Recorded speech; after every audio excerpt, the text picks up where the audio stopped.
Hello and welcome back to the Awkward Corner, the podcast where we are discussing everything and anything to do with design. With me today is Amy. Hello. I'm your host, Stephen. And this is weird because SJ's here as well. Aren't you, SJ? I am. I'm here, but not present.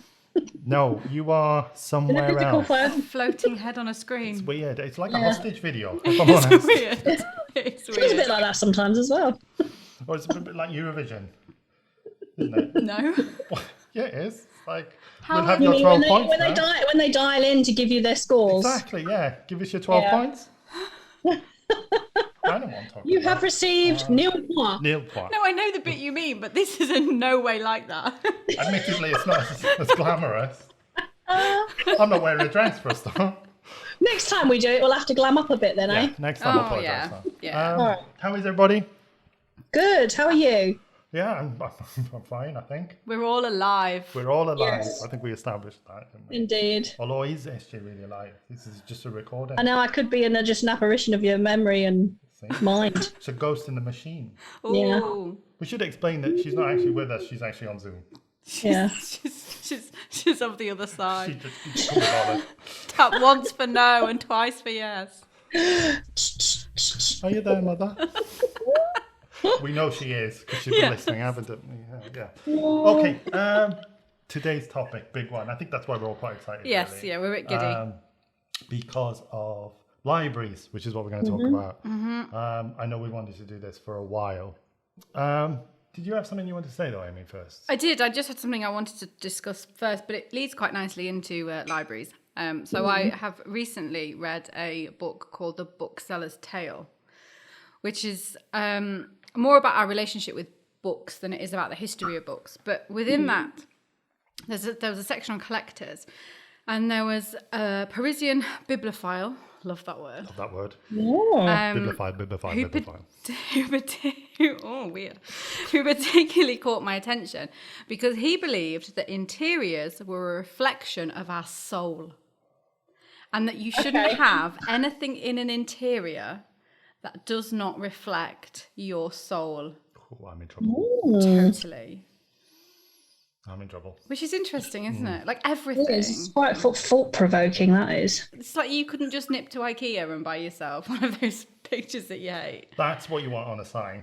Because None it's of this not, live, laugh, love. unless your soul is One. What was it? Your interior is a soul. the interior is a reflection of your soul. That's the kind of plaque I want. But Well, within- yeah. Is this plaque a reflection of your soul? Oh, I don't think any plaque is a reflection of anyone's soul. it's the dead bit. Ooh.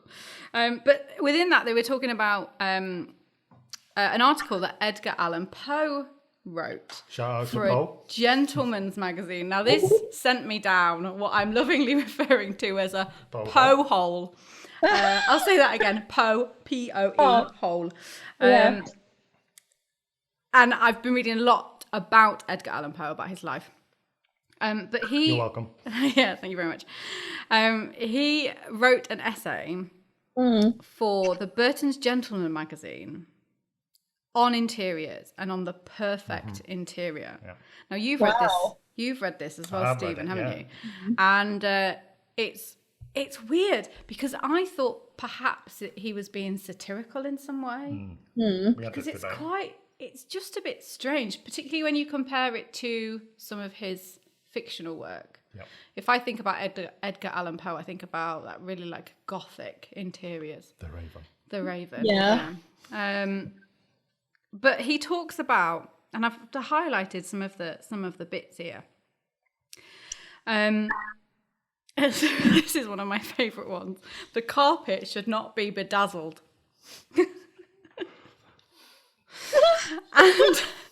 But the soul of an apartment, he's talking generally about the perfect apartment here. The soul of an apartment should be the carpet, and the carpet then should inform everything else because it is the soul of the apartment. But just don't bedazzle it. Don't bedazzle it. I mean, No. it's a good life lesson. The abomination of flowers or representation of well-known objects of any kind should not be endured within the limits of Christendom.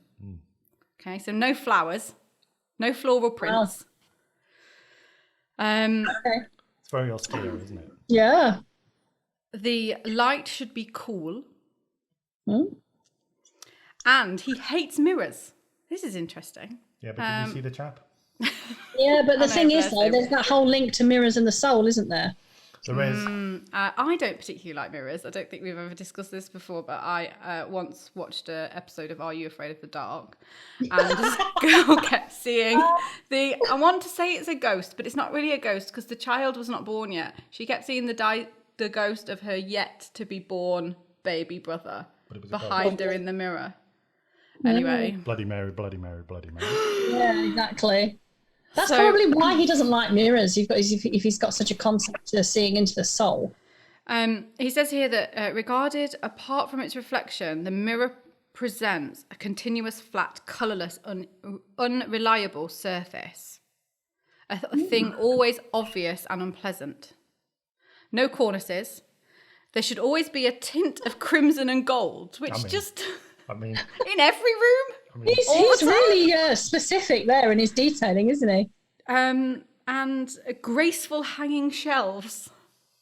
I don't know what they are. Graceful. Graceful. How do you hang a shelf that's not graceful? But that's Linda Barker. get her on. Hey, we could get her on dial-up now. We know we can do it. Absolutely. Channeler. But this room that he describes was recreated by what are they called? I know they are. Yeah. Edgar Allan Poe National Historical Society. That's right. In Pennsylvania.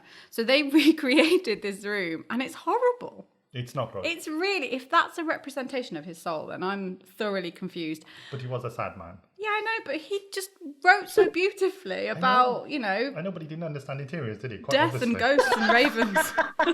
I'm all for the ravens. I'm all for the ghosts. But have a look at it. So as I say, it's called The Reading Room. And it's the Edgar Allan Poe National Historical Site, Pennsylvania. Have you seen this, SJ? No. SJ, can you see that? Hold it up to the screen. Hold it up to the screen. Oh. Are you in love? It's kind of, I'm going to say, old-fashioned conservative club. Yeah. Maybe not with all the red. I mean, Change it for blue. I mean, it's definitely special. I saw it as maybe early 2000 changing rooms. Perhaps. I don't know. It's just, it doesn't do it for me. I'm not interested. No, it's odd. And I don't think it is satirical. I think it was a genuine attempt at describing the perfect interior. I don't know why, but I think he got it wrong. wow. I mean, we're all entitled to our opinions, we but are. I think he got it wrong. It is completely objective, but Very good. Thank you. So that's me and my Poe Hole. That's it. Yeah. Come back out someday. It's all right. The last one was Catherine Howard, so... just before you talk about some examples of libraries, do you think that there should be a strong link between the design and the interior of the library and how we almost perceive the power of the written word? Does that make sense? It depends who's designing the library.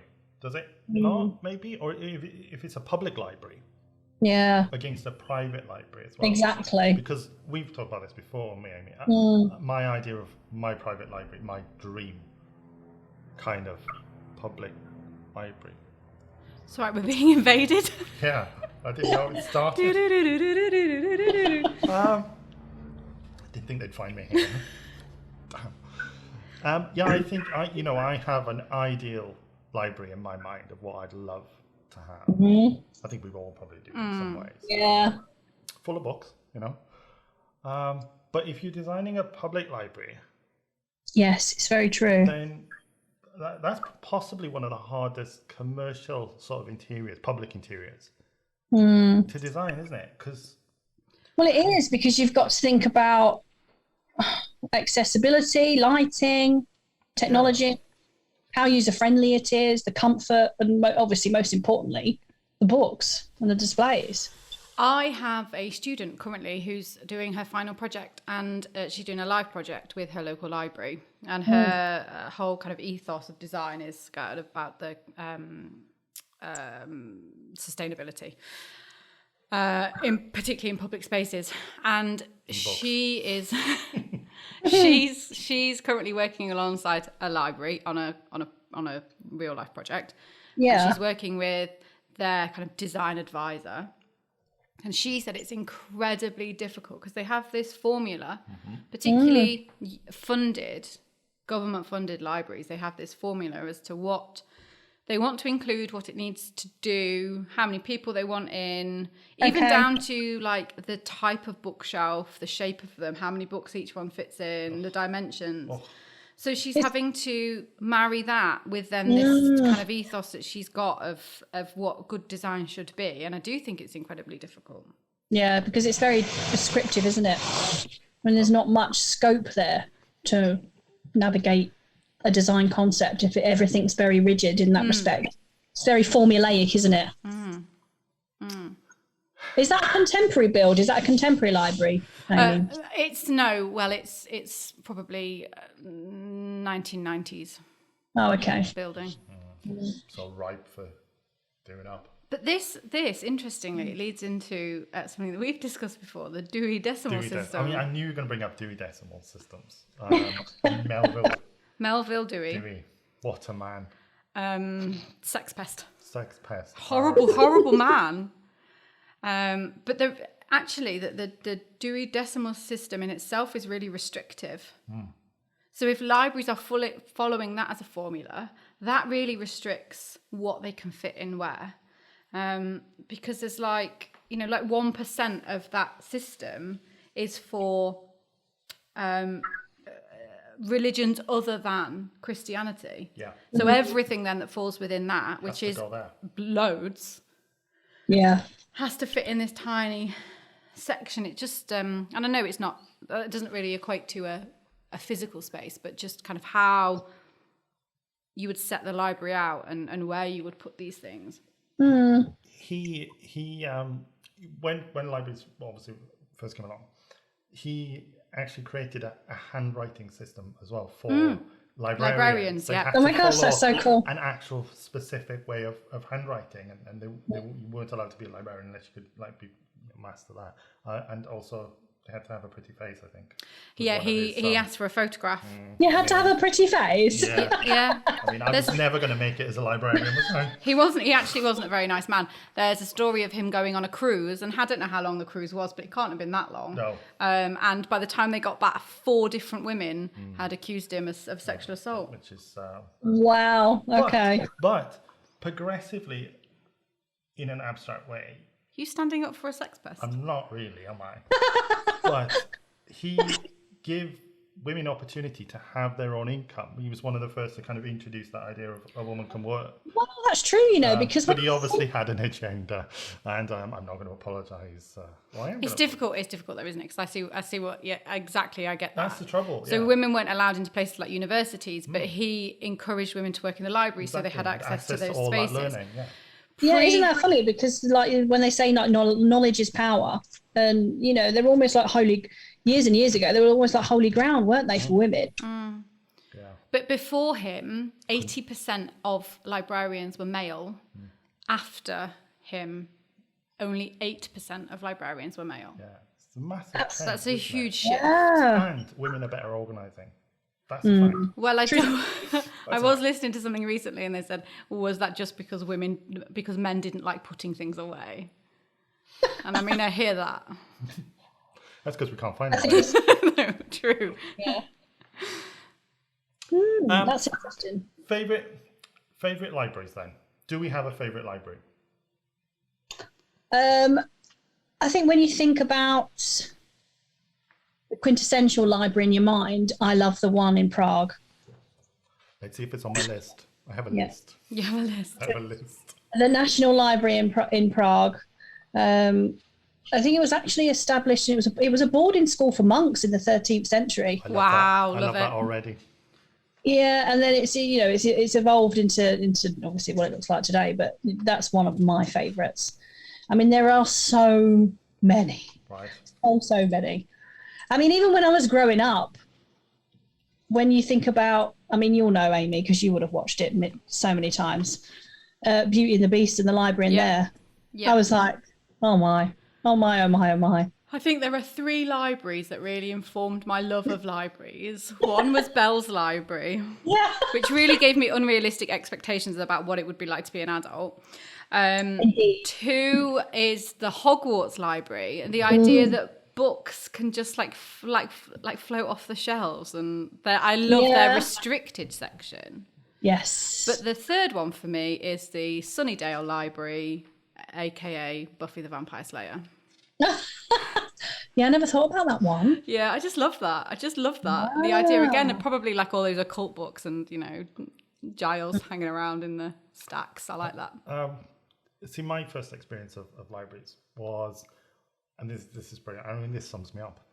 So the first public library that I was a member of as a child was in the crypt of a Methodist church. Of course it was. And that was just super cool, because you go down these steps into the basement and through what was the crypt, and there's just mahogany shelves of books and books and books and books, and there was a really odd smell about it, which I kind of enjoyed. Secondly, Ghostbusters. There's a scene in that where they're in the library and there's this ghost just there reading. Yeah. Yeah. I've never seen Ghostbusters. And then it goes berserk.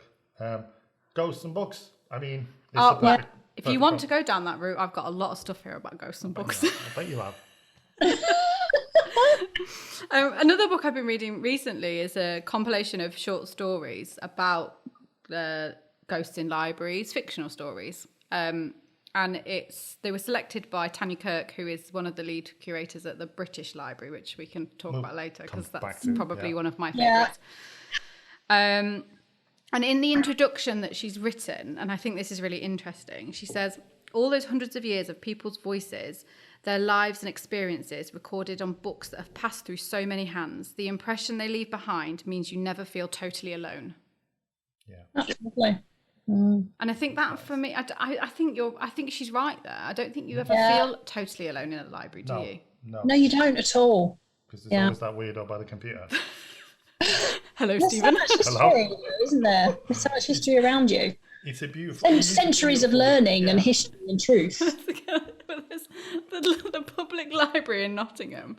I don't know whether you will have known it, Stephen. I don't know, SJ, whether you've ever gone past it. But the computers used to be on the ground floor. I don't know if they still are. We don't have a library in Nottingham at the minute. Is it gone? That one, on the corner. The one on Angel Row? Yeah. Has it gone? Gone. Wow, what happened to it? Where did it vanish to? I think this is what happened to it. So some of the computers were facing the window. Yes, they were. And people would go and sit in there and work, and you could see their screens because of the way the computer was facing. No word of a lie, I once walked past and there was a man watching porn on one of the computers. No way! Oh my God, in a public library. I have apologised, and it's not my fault. So that's probably why they closed it, because weirdos like you were going in and watching porn.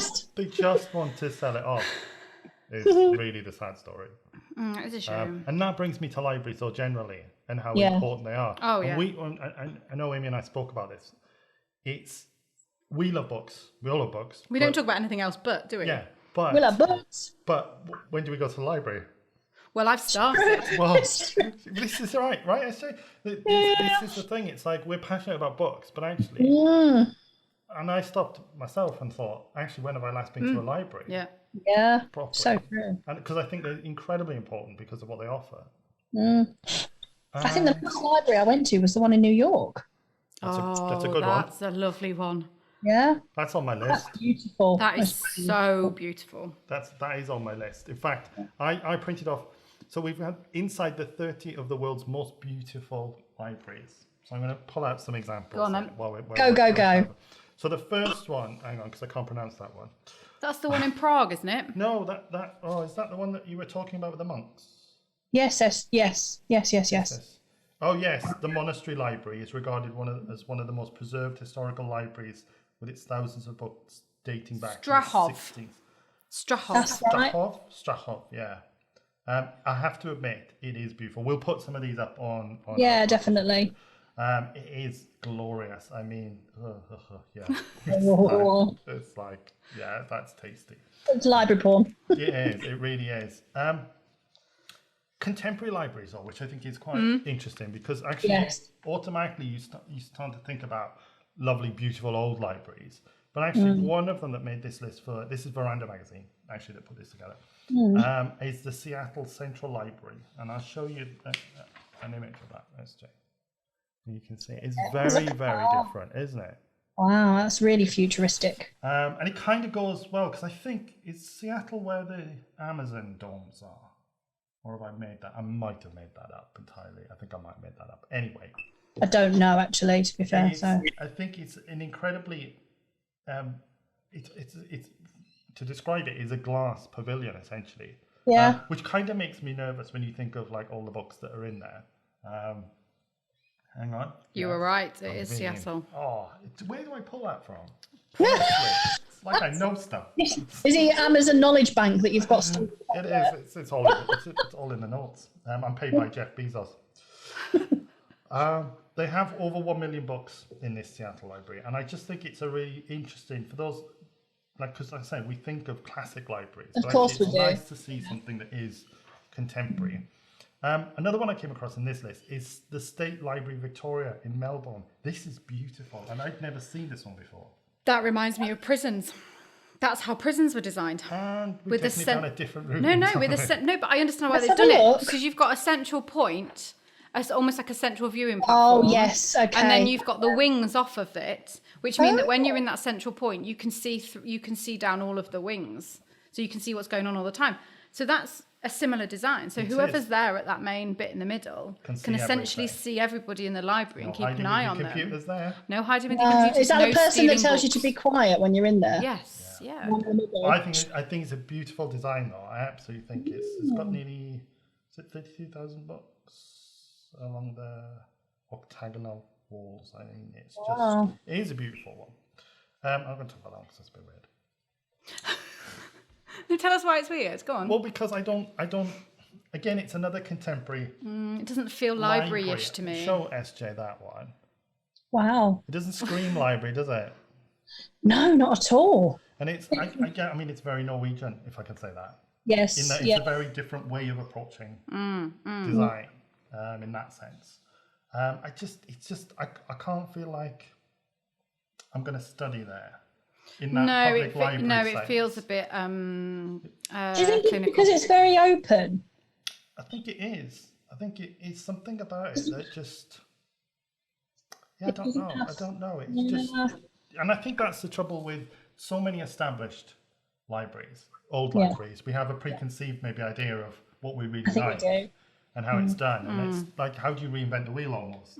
Because it's just going to be a building full of shelves, ultimately, isn't it? And how do you change that? I want to talk about this one. Now, my pronunciation might be not good here. Do you want to try it, Amy? Biblioteca do Convento. I forgot that bit. You forgot that bit. It's fine. Andrea would do a better job. She would, yeah. She would. Look at that one, SJ. Look at that. You see, it is beautiful, isn't it? I think this is stunning. It's got that real kind of old world feel about it. I mean, partly because it is 18th century. But it's beautiful. It was made by Royal Court architect Manuel Catanto de Souza. Oh, we do need Andrea here, don't we? We do. Andrea is Portuguese, just in case anyone wonders. Why are we talking about it? And it's just a beautiful, beautiful library, and it has a collection of 35,000 leather-bound books. It's beautiful. Wow. There is also a library in Portugal that has bats living in it. I know this story. So they introduced bats to the library, inside the library. Let's see if SJ knows why. Why, SJ? Can you guess why? Say that again. So there's bats living inside the library? Bats living in the library. I'm just trying to think. I don't know. Is it because it's dark? I mean, it is dark. Would you like me to put you out of your misery? Please do. To eat the bugs. Mm-hmm. So any kind of like book lice? bookworms, Just general book insects flies. that might All the attack things that live in the library, the material, isn't it, that, of the books. that damage the books. They have these bats that live in the library that eat all of those things. That's clever. So it's got its own little ecosystem. Have they intentionally put them there? Yep. Yeah. Oh, okay, I get it. I thought you just had like they cover it over, don't they, as well? So they have big sheets, so bat poop, like obviously in the morning, and someone collects it all up. I don't know what they do with that, but you know, it saves the books. Can you imagine that job title? Yeah, I know. What do you do for a living? Wow. I know. Well, I'll tell you a funny story about that. I don't know, that sounds like a great job to me. You go into the library in the morning, you clean up the bat poo, you go home. I mean, you've got to make your money somehow, and that sounds fine to me. We have talked about New York Public Library. Yes, we I have. mean, that anyone who hasn't seen that needs to look that up. I got very excited when I went in. I remember it from the film that never ends and the one that's continually shown on TV, which is The Day After Tomorrow. I haven't watched that either. Oh, yes, of course. I forgot about that. Right? Because you don't want to watch that. Because when they're very, very cold and they're all held up in the library, what And they do put have that to do? fire on. They don't. No, I'm not watching it. No. They burn books. No. I think, I always Stay think, alive. I think someone should always tell you if a dog dies in a film. I also think someone should always tell you if a book is burnt in a film, because I'm just not going to watch it. But to be fair, didn't they burn some sort of like legislation They did or tax legislation. That's it. I mean, yeah. who needs that? Nobody needs that, do they? But it's still a book. And it does set my Taxes, anxiety. though. I don't know. I've not watched it. I'm probably not going to, so it's all right. It's all right. It's fine. I've got another couple of examples. Let's find the one that I was really kind of wanting to talk about, because there's a lot of contemporary ones. Here it is. Oh, yeah. This Yes. is the Bibliotheca Alexandria, which is in Alexandria, in Egypt. I'll show you that, SJ. Oh, I've seen this one. Yes. Now, for anybody who doesn't know, this is the contemporary version, essentially, of the Library of Alexandria. Yeah. One of the greatest libraries ever. And I'm sure, have you got anything about that? I haven't, no, because I assumed you would have. Oh, I haven't actually either, to be fair. Oh, God, pressure. I want to talk about like the old library, but if we talk about the contemporary one first, it blows my mind. They hold the same amount of books that they reckon the original Alexandria library held. But the bit that gets me is, and I need to find it. I need to find it in my bits and pieces. But they are part of the Internet Archive. So if you think of the original Library of Alexandria, it was the center of all learning, wasn't it? And knowledge and everything else. So they're part of the Internet Archive, and that holds all the memory of all web pages on every website since the launch of the internet in 1996. Which means that we are in that library. We are in there somewhere. What? I know, I can't even begin to No, get my head that's around really mind-blowing. Does it include social media pages? Well, I would assume... So is my MySpace page in there? Because that would have been a website. Instagram... Absolute gold. I don't know if Instagram would be. I don't know. Because You of the tell way- me. You did the research. I'm only reading what someone else has written. It's That's bonkers incredible. though, isn't it? Yeah. I've got some numbers here, which I actually don't even understand, but somebody will love it because it's geeky. Go for it. In 2006, so the library in Alexandria replaced the initial 100 terabytes web archiving infrastructure with a newer design acquired from the original Internet Archive with a 1.5 petabytes, which is 1.5 million gigabytes capacity to store data in 23 racks. I don't know what any of that means. Neither do I, but it obviously is a lot. If I can't see it, I can't imagine it. I know. I'm just trying to picture the amount of web pages that would be. In 2008, they then added another 1.4 petabytes of capacity in order to actually cope with the ongoing archive. That's crazy. I just think it is unbelievable because this archive as well, it says here, is also used for archiving other digital content. So it's not just websites. It's other like digital books and other digital material that you might find on the internet. It is brilliant, because I love that idea that they've still taken the essence of it being like the kind of center of the hub of learning and knowledge and everything else. Going back to the original library in Alexandria then, I know that Cleopatra wrote books or manuscripts or scrolls, whatever you want to call them, and they were in the library, which is something I never really kind of put two and two together, that she was around during that time and was writing for that library. I think that's amazing. Yeah. There's a lot of controversy though over whether it was burnt down.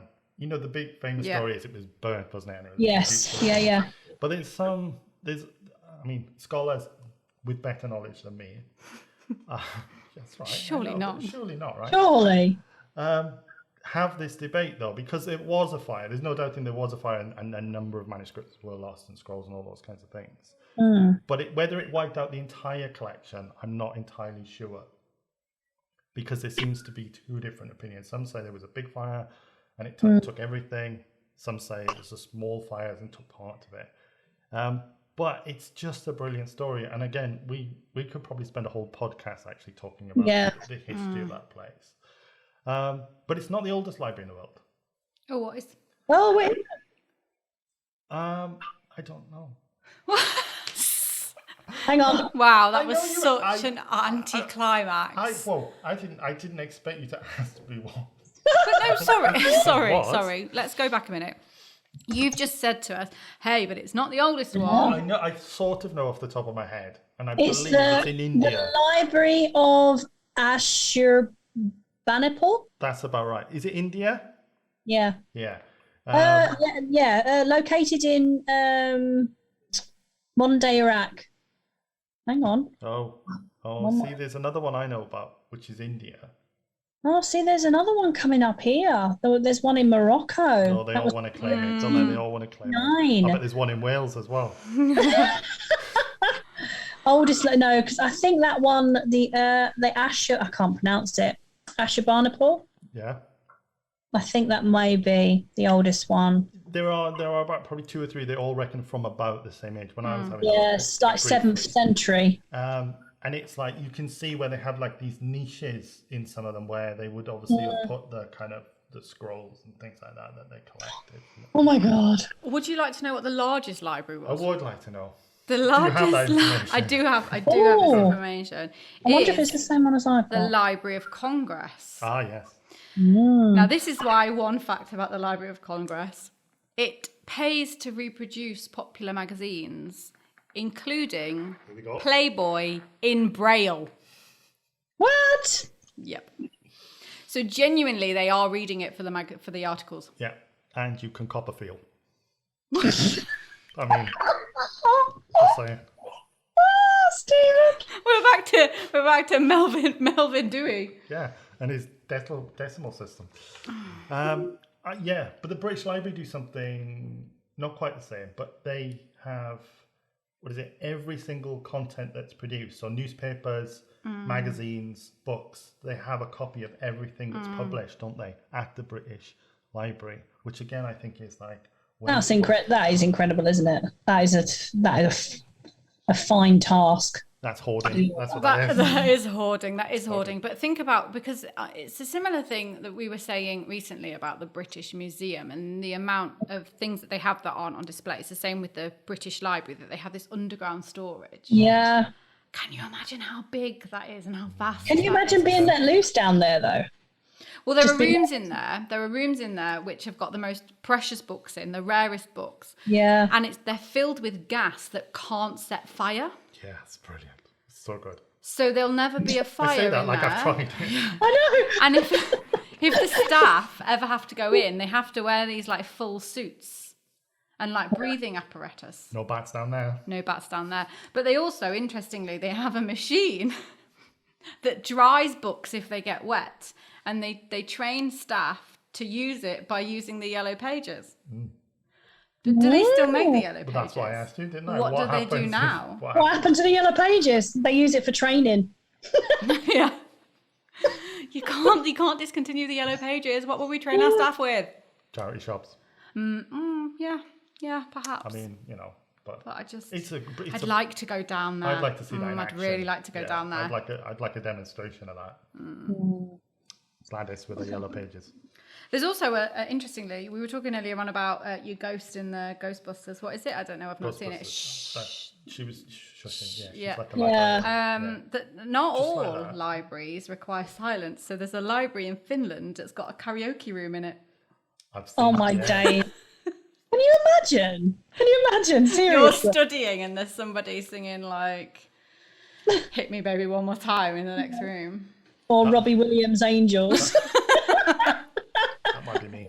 The Proclaimers. There are different types of libraries, though, isn't there? I come across that. Oh, yes. I've lost it now. That's disappointing. I think I can remember off the top of my head. There is a library, and I think there is a number of them in Scandinavia where you can check out people. What? You can check out people. What? I'm not kidding. So you go to the library different. and you can have a conversation with a person, and they tell you about their life stories. Oh my It's a genuine goodness. thing. It's a library of people. Wow. And people volunteer for this. And you go in and you can choose a person. I don't know how I don't know if they have like a little card around their neck or something that says I it's know. not How just do you their life. pick a person? Oh, they look interesting. You look like you've lived a life. I'll have you. You've got some stories. I mean, can you imagine putting my mother in there though? She'd be in and out. Everyone would want her. There'd be a waiting list. There was.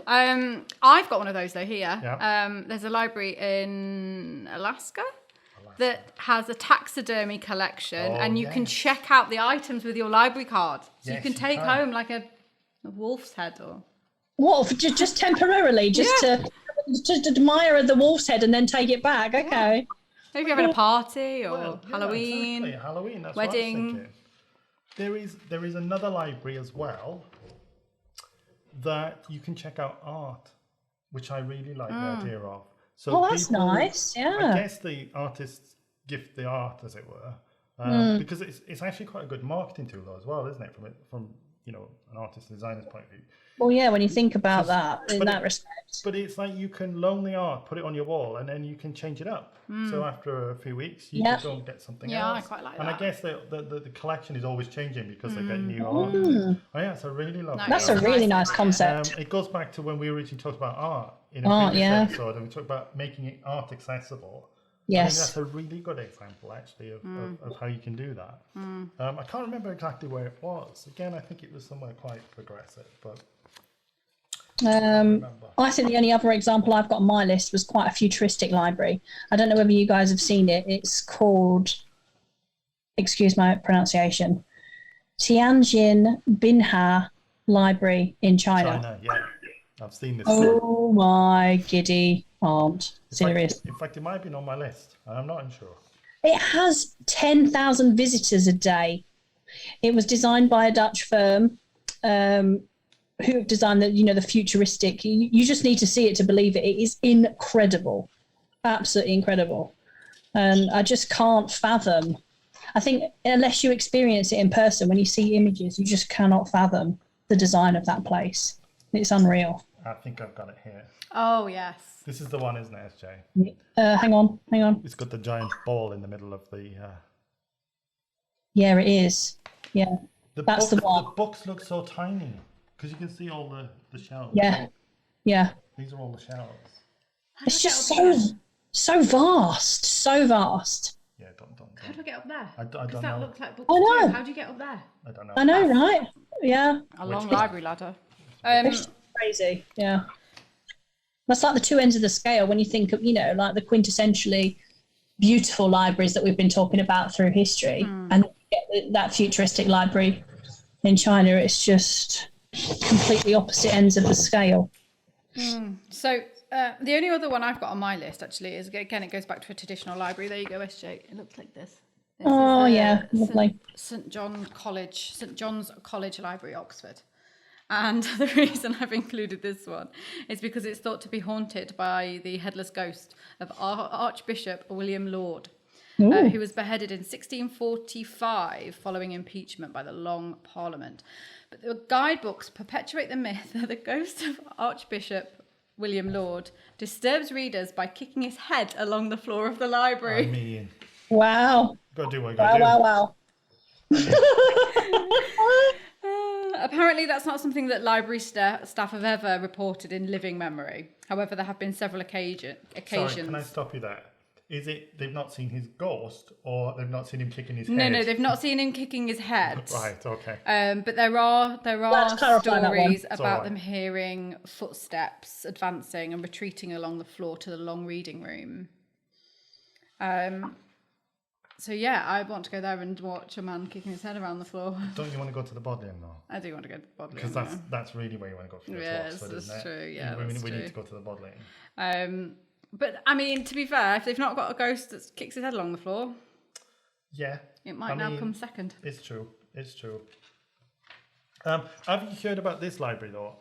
In Vermont, which is home to a library that stretches across the US and Canada border.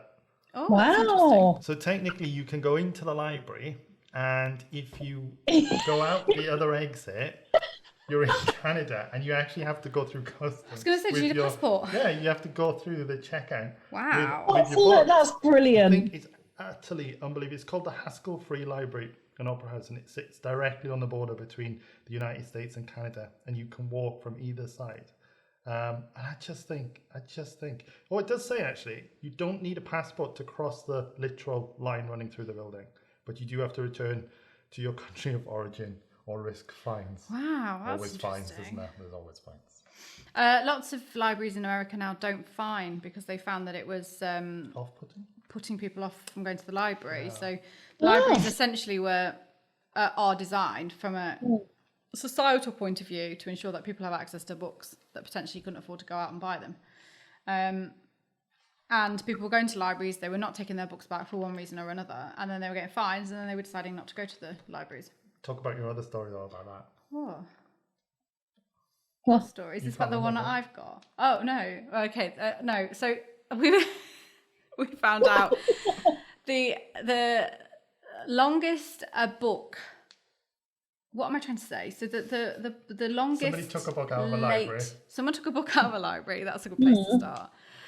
And It wasn't returned. it wasn't returned, and it was returned after 122 years, and that's the longest they reckon a book hasn't been returned to a library for. I want to know what the fine was for that.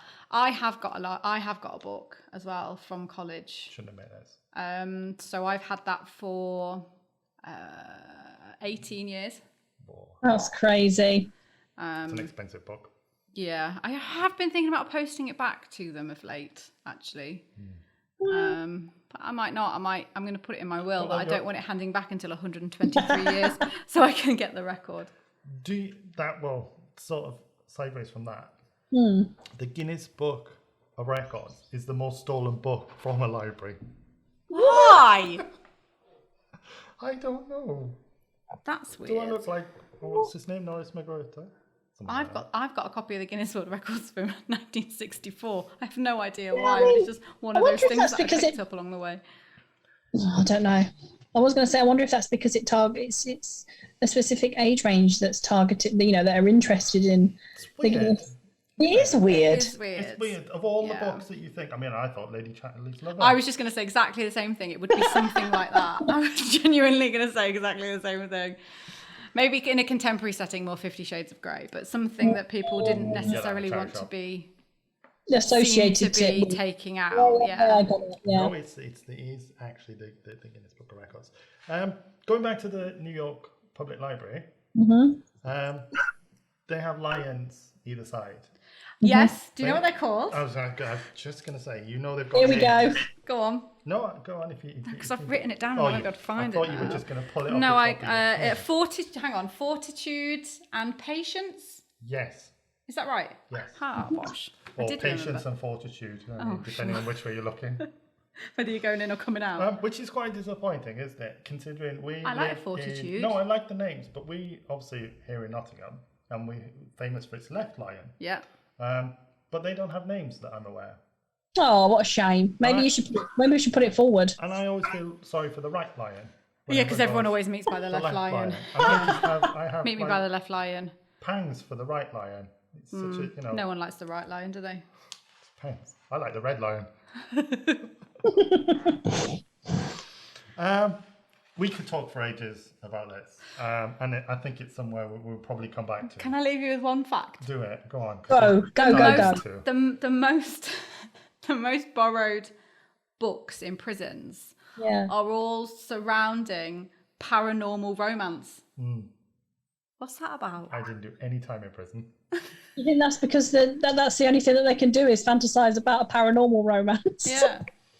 I can't get my missus in for the weekend, but I might get a visitation How from many a books are there on paranormal from a romance? ghost. Apparently there's quite a lot. There's a whole hang on, I've not heard of this before, but there's a whole where are we? Paranormal romance. She didn't find The this Left, one. the Left Behind series. I don't know what that is. I mean, But I imagine it's like a paranormal 50 Shades. don't want to take a stab at what that might be. But I'm going to get the first one and read it. Yeah, I mean they're targeting a specific audience there, aren't they? Get into the prison vibe. Oh, I've talked a lot about prisons today, haven't I? Oh, There's always a theme. Maybe it's a new thing. We could be a novelist for paranormal. Oh, yes. Oh, yes. on that Sexy fiction for criminals. bibliophilic bombshell, I think we should say On that note, thank you for listening. yeah. And we hope you've enjoyed, really, our chat about libraries. I have. Tell us your favourite library. It'd be really interesting to know what people's favourite libraries are. It would. And tell us any weird facts as well that you might know about that we haven't covered, because I'm sure there are probably loads more. And if you've read the Left Behind series, please do contact me and let me know whether it's worth a read. Send good. Amy a PDF version because she's desperate for it, so she can highlight it. Thank you for listening. It's been fun as always. If you want to reach out to us, then you can follow us on Instagram. We are the National Design Academy, or we're also the Awkward Corner podcast as well. We also have an email, awkward@nda.ac.uk, if you want to tell us some funny stories or tell us your favourite library story or prison story. We could do an episode of prisons moving forward. I know do. quite a lot Actually, about them, yeah, actually. to be fair. Clearly. I'm not doing any field research for that, though. That's all right. Thank you again. Goodbye, everybody. Bye. TTFN!